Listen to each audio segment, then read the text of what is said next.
if you are a brand new TPT seller or you're thinking about selling on Teachers Pay Teachers, then chances are you found this video because you were looking for, you know, what you should do in order to get started in your TPT shop. And probably after a pretty quick Google search, at least I hope so, because there was no information when I started, you'll find people talking about things like you need to have an email list, and you need to have social media, and you need to make products, and you need to have bundles, and you need to do this, that, and the other. You've even heard me say many of those things, and I stand by all of those things.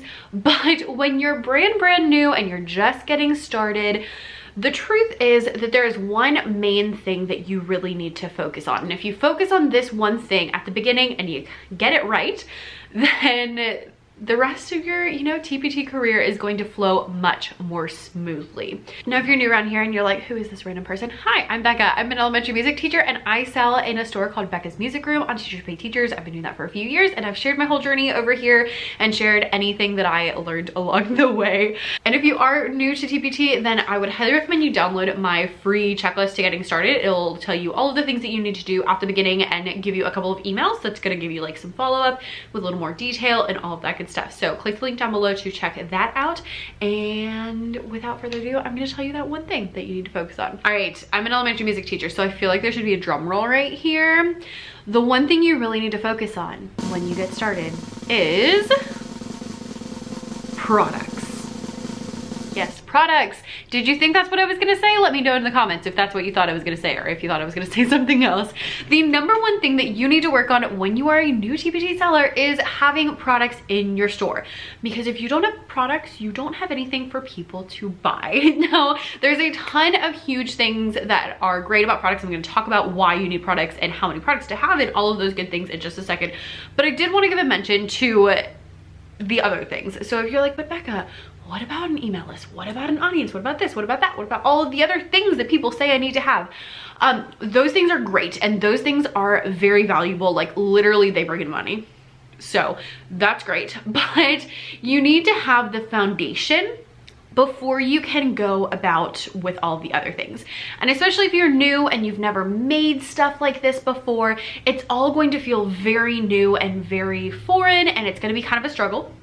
And so if you can spend the time now to make products and focus on that, then once you've gotten through and you've made some products, then you will have a much easier time making the products, and then you can spend more time on all of the other things, because those things are super valuable. Having blogs is valuable, having YouTube, like all of those things are great, but you need to have that like foundation of products first. And if you're like, why, Becca? Why must I have a foundation of products? Well, I shall tell you. Number one is that as you make more products, like I just mentioned, you get better at it.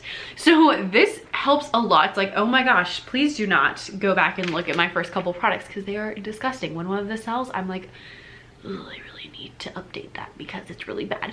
But over the years, I have been able to learn more about how to do the products because I have been making so many products. And so I have learned tips and tricks, and I've figured out, you know, kind of how I like mine to look.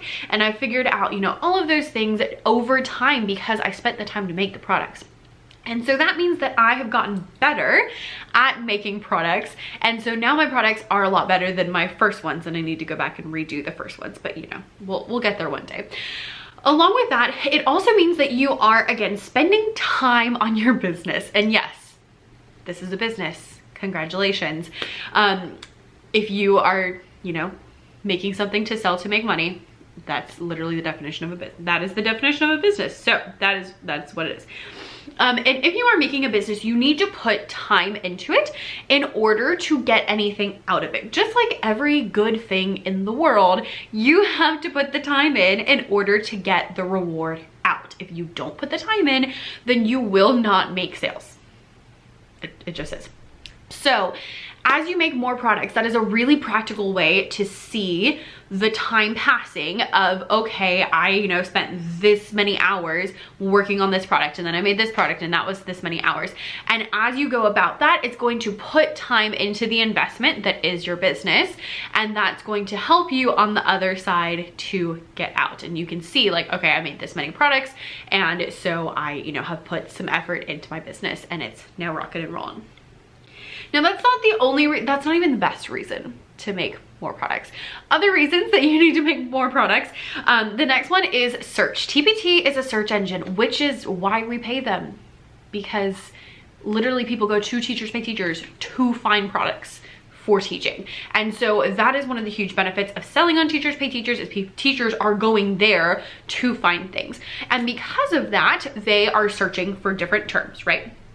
And different people searching for different terms at different times are going to get different results. So if you have more products, then you will have more chances to be found in search. So what I mean by that is I teach elementary music, so some of my products are about rhythm. Okay, some of my products are about like different composers.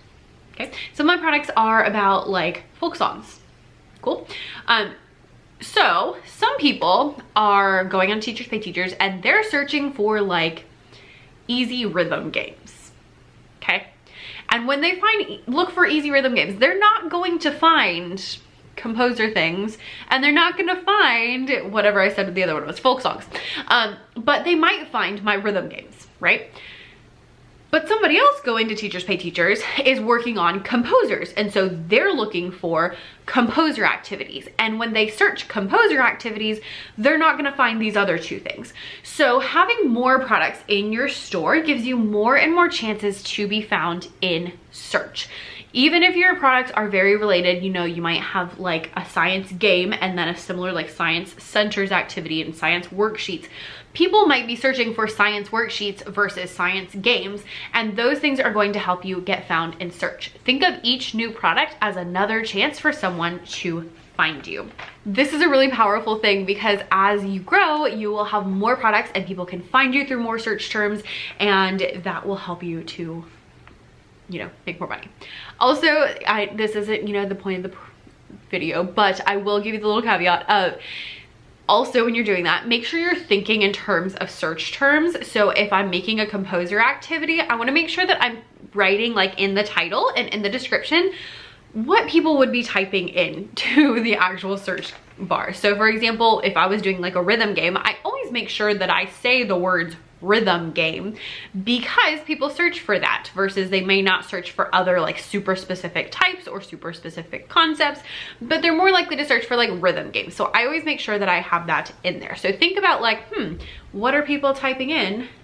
Make sure I have that in my title. We can get more into like keyword research and that kind of stuff later, but that's kind of like the basic level that you need for your products to succeed. The next thing that happens when you have more products is that people can buy more at one time. So instead of just purchasing one product, they can go and buy more. So if they see one they like, they might go click on your store. I do this all the time. They might go click on their store and then see what else you have that maybe is similar to that, or that also looks like fun, or that they would also enjoy. And in addition to that, you can do this amazing thing called bundles. Bundles are where you make a listing that is a group of other listings. So it's basically like a folder of a whole bunch of different listings, and they're, you know, categorized by different types. So like I have a bajillion bundles, but here I might have like rhythm games for kindergarten. Okay, that might be a bundle. And then when someone goes to find that rhythm game that I was talking about, and then they see, oh, hey, there's a whole bundle because it shows up in like a little banner on your product, then they might buy that bundle, and then instead of spending $3, they might be spending like 15 or like 30, depending on how many products are in there and all of that stuff. So having more products allows people to purchase more at one time, which means that you are then making more money in the same amount of time, which is a great place to be. And the last super huge benefit about your product making, and by the way, don't click out because I have some really important things to say after this, is that it helps you find your niche. If you've been looking on the internet about any advice for online business at all, I'm sure you've heard 50,000 people say, you need to have a niche. That's kind of how I feel about it at this point. So a niche is basically just your corner of the market, and it is important, but it's not usually something you need to stress about. Basically, I want you to think of, you know, things that you're good at making that people want to buy. And where those two things intersect, that is your niche. The easiest way to do this is just to pick kind of like one teacher that might want to buy your product. So for me, the teacher that would want to buy my products would be like an elementary music teacher. Okay, probably an elementary music teacher that really enjoys like fun, engaging activities. because that's kind of my jam. And so, but anything that I make is gonna be for an elementary music teacher. I'm not gonna make random things for like a science teacher or any of that kind of stuff. I'm gonna make elementary music products, you know? And so that is my general niche. And that's kind of where I want you to start, is just think like, okay, what teacher's buying my product? What grade level are they in? What kind of things they're interested in? And that's really all you need to know. Usually it's just whatever the heck you're interested in. Just don't go doing random things that confuse people.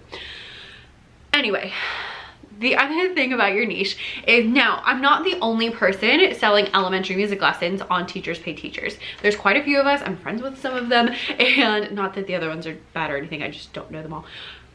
Anyway, so there are other people and they have different niches than I do. Even though we both teach elementary music, we don't make the same products. You know, I have a friend, her name's Rainey.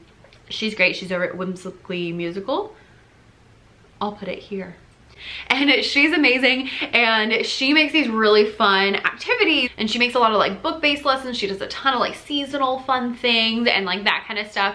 And I also make some book-based lessons, but our approach is very different just because we're different people. And so that's kind of like how you can have, you know, two different niches inside of the same general niche. We both teach elementary music, but we have different products. We have slightly different niches. Can people enjoy both our products? Yes. But someone might prefer hers over mine just because of her approach and her style. All of that to say, as you make more products, you will figure out what you enjoy, what you're good at, and also what people are actually gonna buy. So one of my things, and that's like very specific to my store, is I have a ton of matching games. Like, I have so many matching games, it's insane. And so I actually went and I like printed some out to take pictures of them so I could just have some pictures of some of them that I made a long time ago. It was one of my first products ever that I made, these matching games, and they did really well. And so then I made more matching games and more matching games and more matching games, and then I made digital matching games, and you know, like it just spiraled from there. But I wouldn't have known that if I hadn't just kept making products. And there's other products that I thought I was going to be really into that I'm not really into, or products that I was into for a while that now I'm not into as much.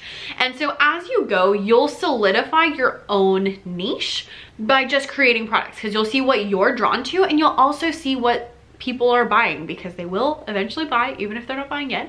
They will buy things, and when they buy things, you can see what they're buying, and then you can make more of what they're buying. And that's kind of a good way to find your niche. So if you're, you know, hearing all the people talking about niche and you're stressing out, don't stress. Just start with like your general, you know, if you're a second grade teacher, you make second grade teacher stuff. Or if you're really into reading, then make like reading stuff. And then you'll get more specific as you go, because you'll figure out what you enjoy, what you're good at, and what people are actually gonna buy. If you don't make very many products, then you probably won't know, just because you haven't tried very many things. And also when you make more products, you'll try new things, and you might love those new things, or you might hate them. Either way, it tells you important information for what you should do next. So there are a lot of things that you can do in your TPT shop, and I fully support you doing it in your TPT shop. I am 100% on it. I have a whole course about blogging, because I think blogging is super important to your TPT shop. But the truth is that when you're first starting, the best thing you can do is focus on your products, so that you can invest the time, improve your products, you can get more search terms, you can have people buy more at one time, and you can even figure out your niche without doing a whole bunch of weird introspective stuff. All of that to say, one day you will be ready for all of the other things. And so you're like, Becca, when do I know? Like, when should I start marketing? When should I do those things? My best suggestion is to shoot for 50 products first. If you can really focus on those first 50 products, that is a solid amount to help you be found in search, to help you, you know, have things you can bundle together, to help you, you know, figure out what you're good at and get a lot better. If you make 50 of something, you're gonna be a lot better at it. And so having 50 products is gonna make a huge difference. There's also a lot of people that say that once they hit around 50 products, they saw a huge spike in sales, myself included. Now, that's not to say there's anything magical about 50. Like, if you're at 49 versus 50, it's probably not gonna make a difference. But there's a huge difference between 25 and 50. And so if you can shoot for that 50, it's gonna make a huge, huge difference. Now there are ways that you can do like more marketing and less product creation, but I'm assuming that if you're here, you are here because you enjoy the product creation and want to do more of that and less of the marketing. So if you can do this to get you started off on the right foot. I know 50 might seem like a lot, but honestly, it's really not, especially if you are focusing on things that are, you know, related so that you can reuse templates and you can do a lot of that kind of stuff to make it go a little bit faster. Now this isn't a hard and fast rule. Like I said, you know, you don't have to. There are people who make a lot of money with a lot less products. And typically what I see is if you have less products, you need to do more marketing, which is why, again, I say have more products because I like the product making the most. And so then I can spend less time on the marketing stuff. But if you want to do it that way too, like that's fine. You can, you know, you do whatever you want to do. But this is like the easiest way to get through. And that's like a different approach, but my suggestion is you're here because you enjoy making products, so make the products and, you know, have fun and enjoy that and then go on.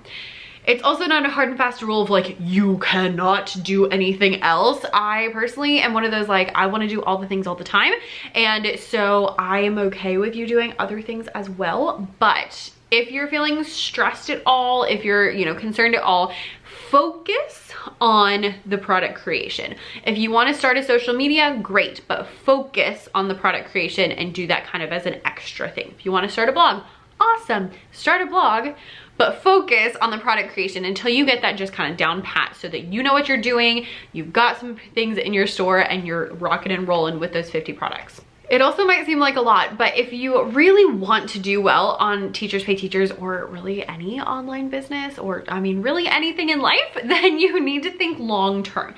This is not something that you get into for like a couple of days and then make $1 bajillion. No, that's not the thing. This and all online business and everything worth having in life is something that you need to take little baby steps on every, you know, day or every other day or however you can do it. And I recently heard someone say on Instagram, they were like, if you're not going to do it for 6 months, then don't do it. I would add, if you're not going to do it fully committed for 6 months, then don't do it, because, you know, you could work 3 hours over 6 months versus like 3 hours a week over 6 months, and you're going to make a different amount of, you know, progress in your business. But think of it that way. Like, think long term. Think, I'm not going to make a lot of money at first, but I'm going to make these products, and the sooner you make the product, the more money will come. So think long term, think 6 months, think 50 products, think whatever you need to think in order to make sure that you are getting those products out there. Now, a super helpful video for you would be one that I will link down below, where I walk you through every single step of how I make a product going from start to finish, including all the listing stuff, which is super important. So I will drop some helpful videos down below that you can check out so that you will know how to do your listings to make sure people are buying your products so that you're not wasting your time, and that'll be really helpful. So check out the checklist. Check out the other videos that are super helpful. Leave me a comment and let me know about your new store. What's, you know, what are you making? What do you enjoy? What's your name? Have you started yet? How long have you been on it? Are you excited? Have you made your 50 products yet? Let me know all those things down in the comments. And if you thought this was worth watching, which obviously you did because you're all the way at the end of the video, don't forget to hit the subscribe button. Thanks so much for watching, and I'll see you next time. Good luck with your store, and bye.